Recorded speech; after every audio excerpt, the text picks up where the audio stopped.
आज हम लोग क्लास 10th का जो एपी चैप्टर है उससे एक रिलेटेड क्वेश्चन है और ये बहुत ही इम्पोर्टेंट क्वेश्चन है और ये थोड़ा सा अलग क्वेश्चन है।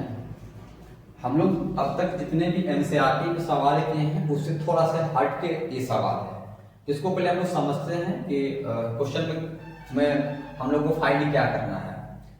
तो क्वेश्चन है कि if the last term of an AP, मान लेते हैं कि हमारे पास एक एपी है, ठीक है। तो एपी होगा तो भाई सीधी सी बात है, फर्स्ट टर्म होगा, सेकेंड टर्म होगा, इस तरह करके होगा।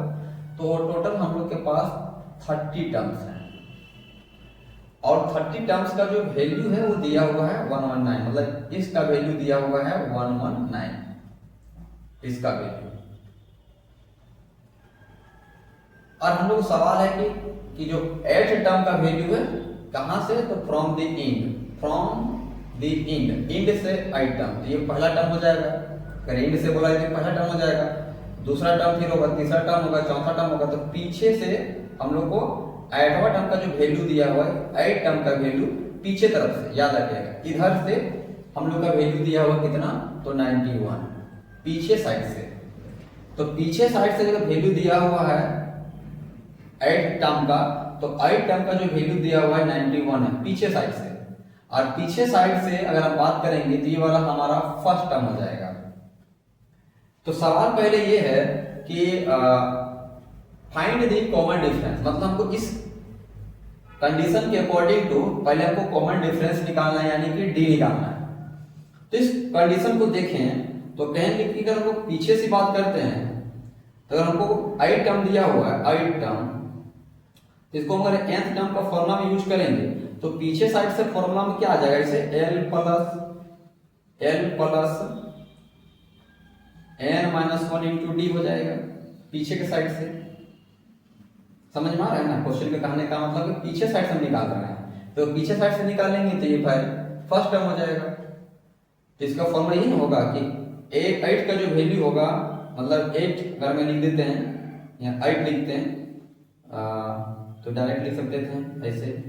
तो अगर n पुट करेंगे तो फिर यहाँ 8 पुट करना होगा, A8, ये l का वैल्यू पीछे साइड से था इसलिए ये A30 पुट होगा, प्लस यहाँ n-1 इंटू डी होगा।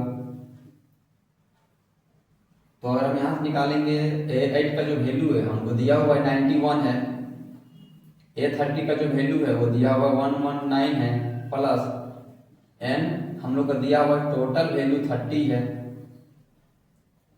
30-1 इंटू डी, यही निकालना है। यहाँ से हम लोग को कॉमन डिफरेंस निकालना है। कॉमन डिफरेंस किधर से निकल रहा है, फ्रॉम द इंड। इस बात को याद रखेंगे कि कॉमन डिफरेंस जो निकलेगा फ्रॉम द इंड के तरफ से निकाल रहे हैं, क्योंकि कॉमन डिफरेंस अलग अलग होता है ना। अगर हम पीछे से निकाल रहे हैं, अगर वैल्यू अगर डी देगा तो आगे से निकालेंगे तो उसका वैल्यू माइनस डी देगा, चेंज हो जाता है ना, प्लस माइनस में चेंज हो जाता है।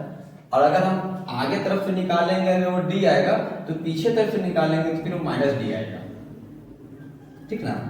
तो इसको पहले हम लोग समझते हैं। ये हमारा 91 होगा, ये माइनस में 119 आएगा, यहाँ से अगर हम लोग सब्ट्रैक्ट कर लेते हैं, अच्छा सॉरी हम लोग को निकालना क्या है, 8 नंबर का निकालना था ना, तो यहाँ 8 फुट होगा, 8 फुट होगा, यहाँ पे 8 नंबर का निकालना था हम लोग को। एक इधर पीछे से बोला गया था 8वां नंबर, तो 8वां नंबर मतलब 8 नंबर वाला, 8 नंबर मतलब यहाँ 7 डी देगा, तो यहाँ प्लस में 7 डी, ये 119 इधर आ गया था तो यहाँ इक्वल का साइन लगेगा, तो यहाँ 8-1 यानी कि 7 डी। अब इसको सब्ट्रैक्ट करेंगे तो माइनस में 28 आएगा, यहाँ से 7 डी होगा, और यहाँ -28 डिवाइड बाई 7 यानी डी का वैल्यू निकलेगा माइनस में 4, यानी यहाँ से डी का वैल्यू निकला है माइनस में 4। तो इसको यहाँ ये हम लोग समझेंगे कि जो डी का वैल्यू निकला है माइनस में 4, ये फ्रॉम द इंड है, ये फ्रॉम द इंड है, फ्रॉम द इंड तरफ से निकालें। अगर हमको यही चीज को निकालना होगा from the beginning, from the beginning मतलब हमको इधर से पता करना होगा कॉमन डिफरेंस, तो ये कॉमन डिफरेंस का वैल्यू जो -4 था वो -4 नहीं हो जाएगा, -4 यानी कि डी का वैल्यू हमको प्लस में 4 मिलेगा। इसीलिए हमने बोला था शुरू में ही ये थोड़ा सा अलग टाइप का क्वेश्चन है, ये हमारा एनसीईआरटी में ऐसा सवाल नहीं है। अब हम इसके आगे के सवाल को पढ़ते हैं। क्या बोला गया है इसके बाद कि of the Hence find the sum of all term of AP। अब हमको ये क्या करना है, पूरे सम निकालना है, पूरे को ऐड करना है। तो पूरे को ऐड करने के लिए हमको तो फर्स्ट टर्म चाहिए, फिर कॉमन डिफरेंस चाहिए। तो कॉमन डिफरेंस तो मैम निकाल चुके हैं, बिगिनिंग की तरफ से कॉमन डिफरेंस निकाल चुके हैं। तो बिगिनिंग की तरफ से हमको फर्स्ट टर्म नहीं मालूम है, तो हम पहले फर्स्ट टर्म निकालेंगे, क्योंकि बिगिनिंग की तरफ से लास्ट टर्म हमको मालूम है। तो लास्ट टर्म हमको मालूम है, तो ए एन बराबर A plus N minus one into D, और ये ए एन का वैल्यू हो जाएगा यहाँ पे 119 इक्वल टू, और ए का जो वैल्यू होगा, क्योंकि इनको निकालना है तो इसको छोड़ देते हैं यहीं पे, प्लस टोटल नंबर तो जान रहे 30 है माइनस 1, और डी जो है, डी अभी निकाल चुके थे प्लस में 4, तो इसको यहाँ पे यूज कर लेते हैं +4 को। अब ये हो जाएगा 119 और यहां से हो जाएगा 29, तो 29 को मल्टीप्लाई कर लेंगे तो कितना हो जाएगा 1116 आ जाएगा। तो इसका यहाँ वैल्यू 1116 जो आएगा उसको इधर ले आएंगे तो माइनस में 1116 आएगा इक्वल टू ए, और ए का वैल्यू हमको यहाँ से मिल जाएगा 3। यानी यहाँ से हमको क्लियर पता चल गया कि बिगिनिंग की तरफ से फर्स्ट टर्म का वैल्यू है 3। किधर से, तो इधर से वैल्यू हमको फर्स्ट टर्म मिल गया है, हमारा कॉमन डिफरेंस भी मिल गया, दोनों मिल गया है। अब हम सम निकाल लेते हैं, सम ऑफ एन टर्म। तो सम ऑफ एन टर्म का फॉर्मूला होता है कि 2n/2 और अंदर में 2a plus n minus 1 into D, ये भी फॉर्मूला होता है। एक और इसका छोटा वाला फॉर्मूला था ये कि Sn equal to n/2 a plus l, तो हम इसको भी लगा सकते हैं, इसको भी लगाएंगे तो भी आंसर आ जाएगा। तो फिलहाल हम इसमें पुट करने वाले हैं, इसमें लगाने वाले हैं।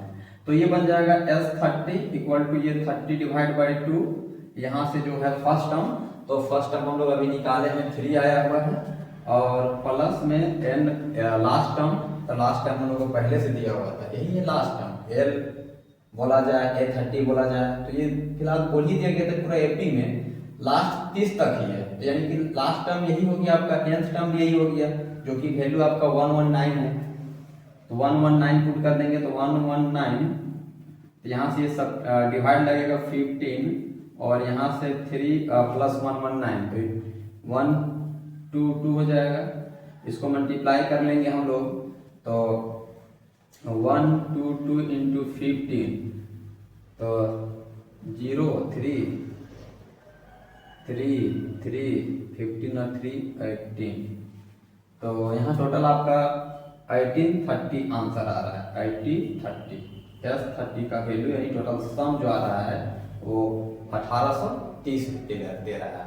तो ये जो सवाल है थोड़ा सा डिफरेंट टाइप का था, इसको कर लेना एक बार बहुत ही जरूरी है, क्योंकि यहाँ क्वेश्चन कुछ पार्ट्स एंड के तरफ से था और कुछ पार्ट्स का सॉल्यूशन बिगिनिंग के तरफ से था, मतलब फर्स्ट के तरफ से था, जो हम लोग फर्स्ट टर्म सेकेंड टर्म इस तरह जो लोग लेते हैं उसके तरफ से था। इसीलिए हमने इसको स्टार्टिंग में बोला था कि थोड़ा सा डिफरेंट टाइप का क्वेश्चन है, इसको एक बार अच्छे से कर लेना बहुत ही जरूरी है। अभी जो हम लोग क्वेश्चन 28 देखे थे उसी में एक और क्वेश्चन था और में, तो इसका जो क्वेश्चन का जो वैल्यू है उसको हम लोग थोड़ा समझते हैं। तो क्वेश्चन आप लोगों को दिख रहा होगा कि जो बोला गया है कि the some of 5th term और 9th टर्म का वैल्यू 72 है और 7th टर्म और 12th टर्म का वैल्यू 97 है। ये दो इंफॉर्मेशन हमको दिया हुआ है और क्वेश्चन बोला जा रहा है कि find the value of, find हम लोग करना है कि एपी निकालना है, वैल्यू नहीं निकालना है, एपी पूरा निकालना है। एपी निकालने के लिए हम लोग को दो टर्म चाहिए, एक तो फर्स्ट टर्म चाहिए और एक कॉमन डिफरेंस चाहिए। तो हम लोग पहला कंडीशन दिया है उसको सॉल्व कर लेते थोड़ा। इससे हम लोग एक इक्वेशन तैयार करेंगे, लीनियर इक्वेशन इनटू वेरिएबल का, जो ए और डी के टर्म में होगा। तो 5th टर्म को जानते हैं, 5th टर्म मतलब a प्लस 4d और 9th टर्म का मतलब a plus 8d equal to 72। तो a यहाँ से 2a मिलेगा और 4 और 8 12d मिलेगा, ये हमारा इक्वेशन 1 बन जाएगा। और जो दूसरा कंडीशन था कि a7 प्लस a12 का वैल्यू है 97, तो यहाँ a7 मतलब a प्लस 60 और a12 यानी a plus 11d equal to 97। तो तो यहाँ से मिलेगा 2a और 6 और 11 मिल जाएगा 17d इक्वल टू 97। अब हम दोनों इक्वेशन को सॉल्व करेंगे by elimination method, solving 1 and 2 by elimination method. अगर एलिमिनेशन मेथड से हम इसको सॉल्व करते हैं तो पहला equation 2a plus 12d equal to 72 है, दूसरा question 2a plus 17d equal to 97। Subtract करने पे साइन चेंज हो जाता है, ये कट जाएगा, 70 में 12 जाएगा तो माइनस में 5d मिलेगा और 97 में 72 जाएगा तो माइनस में 25 मिलेगा, माइनस से माइनस कैंसिल होगा और d का वैल्यू 25 से जब 5 डिवाइड लगेगा तो कटने के बाद हमको d का वैल्यू 5 मिल जाएगा। जब d का वैल्यू 5 मिल जाएगा तो हम इसको किसी भी दो इक्वेशन में से किसी एक इक्वेशन में रख के हम लोग फर्स्ट टर्म निकाल देंगे। तो इक्वेशन 1 में रख लेते हैं, तो यहाँ का वैल्यू 2 है, a है, प्लस में 12 है, d के साथ वैल्यू लोग रख देते हैं 5 को, जिसका वैल्यू यहाँ पे 72 है, ये 2a है और यहाँ से 60 हो जाएगा 72, ये 2a है, 72 में 60 चला जाएगा तो वैल्यू मिलेगा 12 और यहाँ से a का वैल्यू मिलेगा 12 डिवाइड बाई 2 यानी कि 6, यानी कि फर्स्ट टर्म मिला 6। अब हमारे पास कॉमन डिफरेंस भी मालूम है और फर्स्ट टर्म भी मालूम है, तो हम लोग क्या कर सकते हैं, एपी का फॉर्मेशन आराम से कर सकते हैं, क्योंकि एपी चाहिए a, second term, third term, dot dot dot, first term यानी a, सेकेंड टर्म यानी a plus d, third term यानी a प्लस 2d और फोर्थ टर्म लिखना पड़ेगा तो a प्लस 4d। तो हम लोग 3 टर्म काफी है एपी बनाने के लिए। तो फर्स्ट टर्म हम लोग यहाँ पे 6 है, यहाँ हो जाएगा 6 प्लस 5 क्योंकि कॉमन डिफरेंस 5 था, और यहाँ हो जाएगा a प्लस 2 इंटू 5। तो हमारा एपी बनकर तैयार हो गया, एक 6 हो जाएगा और अच्छा a का वैल्यू पुट करना था ना 6, तभी तो एपी बन पाएगा 6, यहाँ भी 6, तो 6 और 5 यहाँ 11 हो जाएगा, यानी 6 11 और यहाँ से 10 और 6 16। तो first term 6, second term 11, third term 16, इस तरह करके हमारा एपी तैयार हो गया। तो ये हमारा 28 का 2 सवाल था, अभी इससे पहले और एक अभी वाला, यानी कि टोटल 28 का 2 सवाल था और बचा, इसको भी कर लिए। दोनों एपी से ही रिलेटेड क्वेश्चन है।